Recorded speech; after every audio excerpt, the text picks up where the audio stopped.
Hello दोस्तों, मेरा नाम है आयुष कुचिया और आज हम बात करेंगे कॉम्प्लेक्स वेरिएबल्स के बारे में, जो हमारे मैथमेटिक्स का बहुत ही इंपॉर्टेंट चैप्टर है। ठीक है, तो नॉर्मली हम वेरिएबल्स जो पढ़ते हैं वो एक्स, वाई और जेड फॉर्म में होते हैं। अगर हम कॉम्प्लेक्स की बात करते हैं तो कॉम्प्लेक्स वेरिएबल हमारे z equal to x plus i y form में जो भी हमारे वेरिएबल होंगे वो हमारे कॉम्प्लेक्स वेरिएबल कहलाएंगे। इसमें इन कॉम्प्लेक्स वेरिएबल में एक हमारा रियल पार्ट होता है, दूसरा हमारा इमेजिनरी पार्ट होता है। जो पार्ट हमारा आई के साथ कनेक्टेड होता है वो हमारा इमेजिनरी है और दूसरा जो पार्ट होता है वो रियल पार्ट होता है। जेड इक्वल टू में एक्स प्लस आई वाई, ये हमारा नॉर्मल फॉर्म है। अगर हम यहां पर एक्स इक्वल टू में आर कॉस थीटा रख दें एंड वाई इक्वल टू में आर साइन थीटा रख दें तो जो हमारा वेरिएबल है जेड बराबर में आर कॉमन आ जाएगा कॉस थीटा प्लस के आई साइन थीटा, इस फॉर्म में आ जाएगा। इसको हम क्या लिख सकते हैं, आर ई की पावर आई थीटा। तो जेड इक्वल टू में आर ई की पावर आई थीटा, ये हमारा क्या हो गया, polar form of complex variable हो गया। ये हमारा पोलर फॉर्म है अगर हम एक्स प्लस आई वाई के फॉर्म लिखें। और यहाँ पर आर इक्वल टू में under root of x square plus y square होता है और थीटा इक्वल टू में tan inverse y upon x, ये हमारे कॉम्प्लेक्स वेरिएबल है। अगर हमने कॉम्प्लेक्स वेरिएबल को पोलर फॉर्म में लिखा हुआ है r और थीटा की फॉर्म में, तो r की value under root x square plus y square, theta की value ten inverse y upon x होती है। ठीक है, अगर हमारे पास में कॉम्प्लेक्स वेरिएबल्स का कोई फंक्शन है ना, अगर हमारे पास नॉर्मल कोई फंक्शन है, फंक्शन ऑफ एक्स वाई, ये हमारी नॉर्मल वेरिएबल्स का फंक्शन होता है। लेकिन अगर हमारे पास में कोई फंक्शन है जो कॉम्प्लेक्स वेरिएबल का फंक्शन है जेड, तो इसको हम अगर w बराबर में एफ जेड लेंगे तो जैसे हमारे पास में ये वेरिएबल है, इस वेरिएबल का एक ग्राफ बनता है, सिमिलरली हमारे इस वेरिएबल का भी क्या बनेगा, एक ग्राफ बनेगा। तो एफ जेड अगर हम फंक्शन ऑफ जेड लिखेंगे तो हम इसको क्या लिख सकते हैं, जेड क्या है, function of x plus i y. अगर हम इस फॉर्म में इस फंक्शन को लिखेंगे तो हम इसको finally u of function x comma में वाई प्लस के आई वी एक्स कॉमा में वाई। अब यहाँ पे u और v हम कहाँ से लाए हैं, u हमारा फंक्शन है x और y का, v भी हमारा फंक्शन है x और y का। ठीक है, तो जो हमारा जो w प्लेन है, अगर हमें इस w फंक्शन को w बराबर में एफ जेड है, इस फंक्शन को अगर हमें प्लॉट करना है तो कैसे करेंगे, एफ एक्स वाई को प्लॉट करना है तो हमारे लिए क्या होता है, ये हमारे y वेरिएबल है, ये हमारा x वेरिएबल है और फंक्शन एफ एक्स हमारा ही कर्व ड्रॉन हो गया। लेकिन यहाँ पर w बराबर में एफ जेड है। अब इसको अगर हमें ड्रॉ करना है कैसे करेंगे, हमारे x और y की वैल्यू के लिए यहाँ पर u की वैल्यू अलग है, v की वैल्यू अलग है। ठीक है, और हमारा ये जो वेरिएबल है कॉम्प्लेक्स वेरिएबल है ना, complex variable z equal to में x प्लस आई वाई है और यहाँ पर अलग आ रहा है। तो यहाँ पर क्या होगा, x और आई वाई की हर एक वैल्यू के लिए एक हमारा क्या होगा, w प्लेन होगा और इस w प्लेन में v की वैल्यू और u की वैल्यू अलग होगी। तो जब हमारे पास में कोई वैल्यू x और y की लेंगे तो x और y की एक पर्टिकुलर वैल्यू के लिए u की वैल्यू अलग होगी, v की वैल्यू अलग होगी और फिर हमारा वो कर्व यहाँ पर ड्रॉ होगा। ठीक है, तो ये क्या हो गया, हमारा w बराबर में एफ जेड है और हम किसी भी फंक्शन को u प्लस आई वी के फॉर्म में लिख सकते हैं। मीन्स उसको हम एक फिर से अगर हमारा कोई फंक्शन है उसको एक कॉम्प्लेक्स वेरिएबल के फॉर्म में हम लिख सकते हैं। ठीक है, तो हम कुछ वेरिएबल्स की बात करते हैं और फिर हम उनको u प्लस आई वी के फॉर्म में लिखने का ट्राई करते हैं। ठीक है, सपोज दैट हमारे पास में फंक्शन एफ जेड बराबर में जेड बराबर में क्या है हमारा, x plus i y, f z बराबर में जेड स्क्वायर है। देन हम कैसे लिखेंगे, एक्स प्लस आई वाई का स्क्वायर, अगर हमने एक्स प्लस आई वाई का स्क्वायर लिख दिया तो x square plus i y का square plus 2x i y. इसको अगर हम सॉल्व करेंगे तो x square minus y square plus 2x y into iota, तो हमारा क्या हो जाएगा final, x square minus y square plus iota of 2x y. तो हमारा u प्लस आई वी के फॉर्म में आ गया हमारा। तो जो हमारा फंक्शन है एफ जेड बराबर जेड स्क्वायर, इसमें u जो इमेजिनरी जो रियल फंक्शन है वो x square minus y square है, जो इमेजिनरी फंक्शन है वो 2x वाई है। क्लियर, अगर हम ऐसे ही और भी फॉर्म लेकर के देखें तो हम उनको सॉल्व कर सकते हैं। सपोज दैट हम एफ जेड बराबर में लॉग जेड लेकर के चलें तो क्या होगा, लॉग ऑफ जेड, जेड बराबर में क्या होता है, एक्स प्लस आई वाई। हम x प्लस आई वाई को आर ई की पावर थीटा ले सकते हैं, लॉग आर ई की पावर आई थीटा। तो क्या हो जाएगा, लॉग आर प्लस लॉग ई की पावर आई थीटा। तो क्या हो जाएगा हमारा, log are plus I theta. अब हमारा ये फंक्शन हो गया। लॉग आर क्या हो गया, फंक्शन ऑफ यू हो गया, रियल पार्ट हो गया, और आई थीटा क्या हो गया, इमेजिनरी पार्ट हो गया। ठीक है, तो हमारे पास में कोई भी फंक्शन रहेगा एफ जेड का, उसको हम u प्लस आई वी के फॉर्म में लिख सकते हैं। तो अगर हमें कोई फंक्शन दिया हुआ है तो उसको हम फाइनली उसको ब्रेक डाउन करके u प्लस आई वी के फॉर्म में लिख सकते हैं। कुछ हम इंपॉर्टेंट क्वेश्चन लेकर के चलते हैं और उनको हम सॉल्व करते हैं। जैसे एक हमारा क्वेश्चन है i की पावर आयोटा, हमें इसकी वैल्यू निकालना है। तो हम इसको क्या लिख सकते हैं, e की पावर लॉग e i की पावर i, यही लिख सकते हैं। तो हमारा क्या हो जाएगा, e की पावर लॉग, यहाँ पर i बाहर आ जाएगा और लॉग i हो जाएगा, यही हो जाएगा। e की पावर आयोटा लॉग i हो जाएगा, यही हो जाएगा। अगर हमारा ये फंक्शन इस फॉर्म में आ गया तो e की पावर i लॉग i। अब हम लॉग i को अगर हम देखें तो अगर हमारे पास में r e की पावर i थीटा के फॉर्म में है, अगर कोई फंक्शन है ना, लॉग i है, तो i को हम क्या लिख सकते हैं, cos theta, r cos theta plus r sine theta की फॉर्म में लिख सकते हैं। यही होता है हमारा कोई भी कॉम्प्लेक्स वेरिएबल है, i क्या है, कॉम्प्लेक्स वेरिएबल है, तो i बराबर में r cos theta plus r sine theta. तो यहाँ पर जो हमारा r का वैल्यू है, r बराबर क्या होता है, under root of x square plus y square. तो यहाँ पर i के लिए r e की पावर आई थीटा, तो i के लिए i ओनली i के लिए r की वैल्यू कितनी आएगी, अंडर रूट ऑफ 0 का स्क्वायर प्लस 1 का स्क्वायर। तो क्या आ जाएगा, 1 आ जाएगा। r बराबर 1 आ गया। थीटा बराबर क्या होता है, tan inverse by upon x. तो अगर हम x प्लस आई वाई के फॉर्म में लिखें तो x बराबर 0 है, i वाई की वैल्यू 1 है। ठीक है, तो क्या हो जाएगा, टेन इनवर्स 1 अपॉन 0। तो कितना हो गया, टेन इनवर्स इनफाइनाइटी हो गया। तो टेन इनवर्स इनफाइनाइट की वैल्यू कितनी हो जाएगी, पाई बाई 2 हो जाएगी। ठीक है, तो हमारा जो फाइनली थीटा की वैल्यू है हमने वो निकाल दी, पाई बाई 2 हो गई। ठीक है, तो अगर हमारे पास में i अगर कोई भी वेरिएबल है, अगर कोई भी function x plus i y है, बराबर क्या होता है, r e की पावर आई थीटा।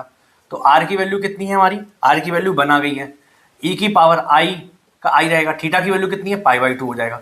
तो अगर हम यहाँ पर लिखेंगे तो क्या हो जाएगा, e की पावर i लॉग i बराबर में हम क्या लिख सकते हैं, e की पावर i पाई बाई 2। तो जब हमने ये लिख दिया तो क्या हो गया, e की पावर i का i रहा और लॉग e हट जाएगा तो क्या बचेगा, i की power pi by 2 dot i pi by 2। क्या हो जाएगा, i मल्टीप्लाई होगा तो माइनस आएगा, e की power minus pi by 2 answer हो गया। ठीक है, तो हमारे पास में इस टाइप से भी क्वेश्चन आ सकते हैं और हमें इसकी वैल्यू पूछी जा सकती है, क्योंकि e की वैल्यू तो हमें पता है ना, e की वैल्यू अगर हमें पता है तो हम माइनस पाई बाई 2 अगर इसकी पावर लगाएंगे तो हम इसको कैलकुलेट कर सकते हैं। अब कुछ हम फंक्शंस की बात कर लेते हैं, जैसे हमारा कॉस थीटा, साइन थीटा, इनकी वैल्यूज जो है हमारे e के टर्म्स में हम निकालते हैं। ठीक, हमें पता है e की पावर x बराबर 1 plus x square by 2 factorial plus x की power 3 upon 3 factorial dot dot dot dot ऐसे हो जाती है। ठीक, अगर हम यहाँ पर e की पावर x की जगह e की पावर ix ले लें तो क्या हो जाएगा, 1 प्लस के आई एक्स का square by 2 factorial plus i x की power 3 upon 3 factorial plus i x की power 4 upon 4 factorial dot dot dot dot. अगर हम इसको और आगे सॉल्व करेंगे तो क्या हो जाएगा, 1 प्लस के i x minus x square by 2 factorial minus i x की power 3 upon 3 factorial plus x की power 4 upon 4 factorial plus i x की power 5 upon 5 factorial dot dot dot dot. अगर हम यहाँ पर आयोटा की वैल्यू को अलग ले लें और जो रियल नंबर है उनको अलग ले लें तो हमारा सॉल्यूशन क्या आएगा, 1 minus x square upon 2 factorial plus x की power 4 upon 4 factorial minus x की power 6 upon 6 factorial dot dot dot dot. और हम यहाँ पर आयोटा वाला फंक्शन लेंगे तो क्या बचेगा हमारा, आयोटा में i x minus x cube upon 3 factorial फिर प्लस एक्स की power 5 upon 5 factorial minus x की पावर 7 अपॉन 7 फैक्टोरियल और डॉट डॉट डॉट डॉट ऐसे आ जाएगा हमारा। ठीक है, तो हम ए की पावर आई एक्स को इस फॉर्म में ले सकते हैं। अब ए किसका फंक्शन हो गया, ए फंक्शन हो गया हमारा कॉस थीटा का, ठीक है।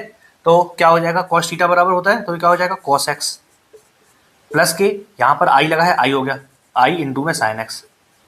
तो ई की पावर आई एक्स बराबर में क्या हो गया, ई की पावर आई एक्स बराबर में हो गया कॉस एक्स प्लस के आई साइन एक्स, ठीक है। अगर हम यही माइनस ले लें, माइनस अगर ले लें तो क्या होता, यहाँ माइनस आता, यहाँ पर भी माइनस, यहाँ पर भी माइनस, यहाँ पर भी माइनस, ठीक है। तो ए वाली वैल्यू अभी माइनस हो जाती, ए वाली वैल्यू इसमें कुछ चेंज होता क्या, नहीं होता। इस वाली वैल्यू में प्लस हो जाता, ए वाली वैल्यू में कुछ चेंज होता, नहीं होता, लेकिन इस वाली वैल्यू में माइनस आ जाता, ठीक है। तो अगर हम यहाँ पर देखेंगे तो 1 का 1 रहेगा, इस वैल्यू में चेंज हुआ नहीं हुआ, इस वाली वैल्यू में चेंज हुआ नहीं हुआ, मीन्स जो हमारी स्क्वायर वाली वैल्यूज हैं उनमें चेंज होगा क्या, नहीं होगा, वो एज इट इज रहेंगी। प्लस आई लिख दिया। अब यहाँ पर क्या है, यहाँ पर माइनस साइन आ गया, यहाँ पर माइनस आ गया, यहाँ पर माइनस था, यहाँ पर प्लस हो गया, यहाँ पर प्लस था, यहाँ पर माइनस हो गया, यहाँ माइनस था, यहाँ प्लस हो गया। तो अगर हम ए की पावर माइनस आई एक्स लिखेंगे तो आंसर क्या आ जाएगा, कॉस एक्स, तो कॉस एक्स ही रहेगा क्योंकि पॉजिटिव रहेगा, यहाँ पर माइनस आ जाएगा, माइनस आई साइन एक्स हो जाएगा, ठीक है। तो ए की पावर आई एक्स बराबर निकाल दिया, ए की power minus x minus i x बराबर निकाल दिया। अगर हम इन दोनों को ऐड कर दें, ठीक है, ए की पावर आई एक्स बराबर में cos x plus sine x और ए की पावर माइनस आई एक्स बराबर में कॉस एक्स माइनस आई साइन एक्स, अगर हमने इन दोनों को ऐड कर दिया तो क्या हो जाएगा, ए की पावर आई एक्स प्लस ए की पावर माइनस आई एक्स बराबर में 2 कॉस एक्स हो जाएगा। तो हम कॉस एक्स बराबर में क्या लिख सकते हैं, ए की पावर आई एक्स प्लस ए की power minus i x upon 2, ये हमारा क्या हो गया, कॉस एक्स की वैल्यू हो गई। तो हमने इसी वाली फंक्शन से हमने कॉस एक्स की वैल्यू निकाल दी। हम सिमिलरली साइन एक्स की वैल्यू भी कैलकुलेट कर सकते हैं। तो साइन एक्स की वैल्यू क्या आएगी हमारी, साइन एक्स बराबर में हो जाएगा e की पावर आई एक्स माइनस ई की power minus i x by 2, ये हमारे किसकी वैल्यू हो जाएगी, साइन एक्स की वैल्यू हो जाएगी, ठीक है। तो ये हमारे क्या हो गए, कॉस थीटा साइन थीटा या साइन एक्स कॉस एक्स की वैल्यू निकाल दी हमने e के पावर के टर्म्स में, ठीक है। तो अगर हम इनकी वैल्यू साइन हाइपर जेड की वैल्यू इतनी है, कॉस हाइपर जेड की वैल्यू इतनी है, यहाँ पर अगर हम हाइपर की जगह साइन थीटा लिखेंगे तो, या साइन एक्स लिखेंगे तो, या साइन जेड अकेला लिखेंगे तो क्या हो जाएगा, हाफ ऑफ ई की पावर आई एक्स माइनस ई की पावर माइनस आई एक्स, और कॉस जेड लिखेंगे तो वैल्यू क्या हो जाएगा, हाफ ऑफ ई की पावर आई जेड रहेगा, यहाँ पर भी जेड रहेगा, ई की पावर आई जेड माइनस ई की पावर माइनस आई जेड, यहाँ प्लस रहेगा, ठीक है। तो हमारी जो वैल्यूज हैं उनमें केवल अगर हम हाइपर और नॉर्मल की बात करें केवल आयोटा का चेंज हुआ है। साइन हाइपर में आयोटा नहीं है, कॉस हाइपर में भी आयोटा नहीं है, लेकिन साइन में और कॉस में हमारे आयोटा आ जाता है, क्लियर। अब अगर हम साइन हाइपर की बात करें, साइन हाइपर की वैल्यू कैलकुलेट करते हैं तो क्या आएगा हमारे पास में, हाफ ऑफ ई की पावर जेड माइनस ई की पावर माइनस जेड।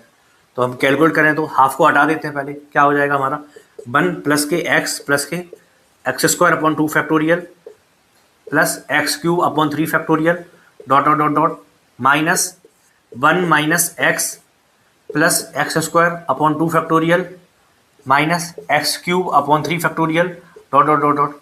तो जो हमारे और टर्म्स हैं उनमें नेगेटिव है, बाकी जो इवन टर्म्स हैं वो पॉजिटिव हैं। तो हमारा आंसर क्या हो जाएगा अगर हम इसको कैलकुलेट करेंगे तो 2 times of x plus x cube upon 3 factorial plus x की पावर 5 अपॉन 5 फैक्टोरियल। तो जो भी हमारे और टर्म्स हैं वही बचेंगे। तो जो और टर्म्स हैं उनको हम साइन थीटा बराबर में होता है हमारा, साइन थीटा बराबर में क्या होता है, अगर हम साइन थीटा की बात करें तो साइन थीटा बराबर में होता है theta minus theta cube upon 3 factorial plus theta की पावर 5 अपॉन 5 फैक्टोरियल। तो यहाँ साइन जो है वो चेंज होते हैं, तो ये साइन थीटा तो है नहीं, तो हमारा ये किसकी वैल्यू हो गई, ई की पावर जेड माइनस ई की power minus Z divide by 2 कर देंगे तो इसकी वैल्यू क्या होगी हमारी, साइन हाइपर जेड की वैल्यू एक्स के बराबर हो गई। क्लियर।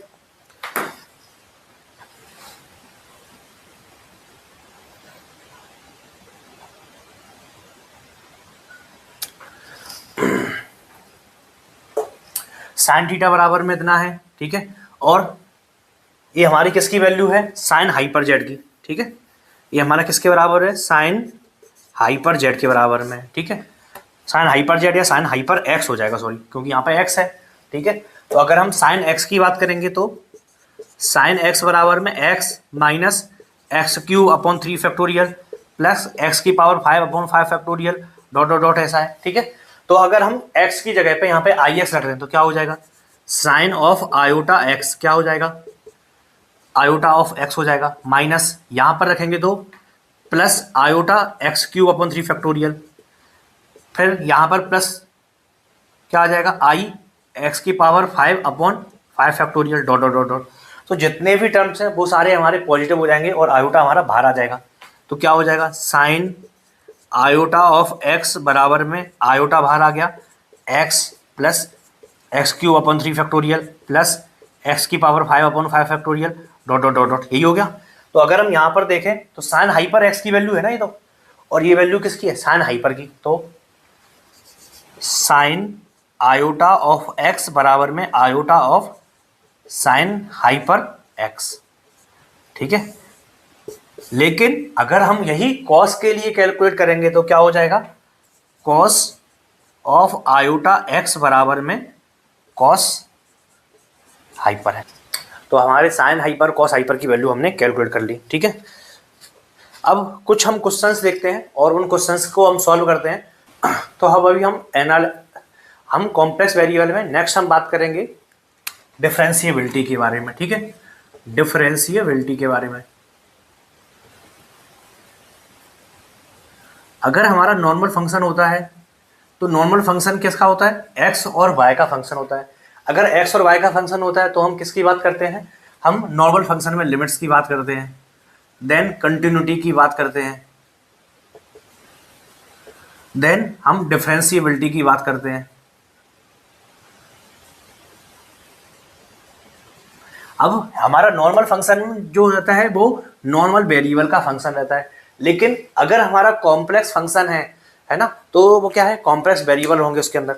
अगर उसके अंदर कॉम्प्लेक्स वेरिएबल होंगे तो जो फंक्शन होगा वो कॉम्प्लेक्स वेरिएबल का फंक्शन होगा। अगर हमारा कॉम्प्लेक्स वेरिएबल्स का फंक्शन होगा तो अगर हमें उसकी डिफरेंशिएबिलिटी चेक करनी है तो उसमें भी सेम रूल होंगे, है ना, लिमिट्स, उसमें भी लिमिट्स होंगी, फिर कंटिन्यूटी होगी, फिर डिफरेंशिएबिलिटी होगी। इसमें एक और नया टर्म आ जाता है, वो एनालिटिकल, एनालिटिक फंक्शन है या नहीं है उसको हमें कैसे चेक करना है। तो एनालिटिक फंक्शन होने के लिए सपोज दैट हमारे पास में कोई फंक्शन एफ जेड है और एफ जेड बराबर में यू प्लस के आई वी है, तो ये फंक्शन कब एनालिटिक होगा, है ना, हम लिमिट, अगर ये यू फंक्शन और वी फंक्शन दोनों की लिमिट एडजस्ट करना चाहिए, है ना, दोनों कंटिन्यूअस होना चाहिए, दोनों डिफरेंशिएबल होना चाहिए, है ना। अगर यू और वी हमारे फंक्शन है तो हमें क्या चेक करना है, इनका यू एक्स, मतलब यू का x differential partial differential, v का एक्स पार्शियल डिफरेंशियल, यू का पार्शियल बाय के करस्पॉन्डिंग डिफरेंशियल और वी का एक्स बाय के करस्पॉन्डिंग डिफरेंशियल, ठीक है। अगर हमारा कोई भी कॉम्प्लेक्स वेरिएबल है वो एनालिटिक तब होगा जब यू एक्स बराबर में वी वाई होगा और यू वाई बराबर में माइनस वी एक्स होगा, ठीक है। हमने क्या है, पार्शियल डिफरेंशियल की बात कर रहे हैं। अगर हम यू को एक्स के करस्पॉन्डिंग डिफरेंशिएट करेंगे पार्शियली और वी को बाय के करस्पॉन्डिंग डिफरेंशिएट करेंगे, दोनों की वैल्यू बराबर होगी। और अगर हम बाय यू को वाई के करस्पॉन्डिंग डिफरेंशिएट करेंगे और वी को एक्स के करस्पॉन्डिंग डिफरेंशिएट करेंगे तो दोनों के जो आंसर है वो नेगेटिव रहेंगे और तब हमारा फंक्शन एनालिटिक कहलाएगा, ठीक है। ये तो किसकी हो गई, कॉम्प्लेक्स वेरिएबल में एनालिटिक फंक्शन की बात हो गई। अगर हमें एनालिटिक फंक्शन चेक करना है तो एक नया नेक्स्ट टर्म आता है कंजुगेट। अगर हमारा कोई फंक्शन एनालिटिक है तो u और v आपस में कंजुगेट है, आपस में कंजुगेट फंक्शन है। तो अगर हमारे पास में कोई एक फंक्शन हो तो हम दूसरा फंक्शन कैलकुलेट कर सकते हैं। एक कंजुगेट फंक्शन की स्पेशलिटी होती है। अगर हमारे पास में कोई एक फंक्शन हो, सपोज दैट अगर हम एफ डैश जेड की बात करें तो एफ डैश जेड बराबर में क्या हो जाएगा, यू डैश प्लस के आई वी डैश, है ना, यही होगा। लेकिन अगर हमारे पास में सपोज दैट u और आई वी दो फंक्शन है, u है फंक्शन और v फंक्शन है, लेकिन अगर हमें u ही अकेला पता है तो हम क्या करेंगे, अगर हमें u अकेला फंक्शन पता है तो u x प्लस के आई वी एक्स बराबर में एफ डैश जेड ए। अगर हमने डेल एक्स किया हुआ है बाय को कांस्टेंट रख करके तब यही आएगा, वैल्यू आएगा। अगर हमें यू एक्स बराबर में क्या हो जाएगा, यू एक्स का तो यू एक्स ही रहेगा क्योंकि हमें यू अकेला फंक्शन पता है। वी एक्स बराबर में क्या हो जाएगा, वी एक्स बराबर में माइनस यू बाय हो जाएगा। बस यही आंसर हो गया। अब हमें इसको इंटीग्रेट कर देना तो हमारे पास में जो फंक्शन है वो आ जाएगा हमारे पास में। ठीक है, सपोज दैट अगर हमारे पास में फंक्शन u प्लस के आई वी है ना, हमारे पास में u अकेला फंक्शन दिया हुआ है, v फंक्शन नहीं दिया हुआ है, तो v डैश बराबर में क्या हो जाएगा, del upon del x we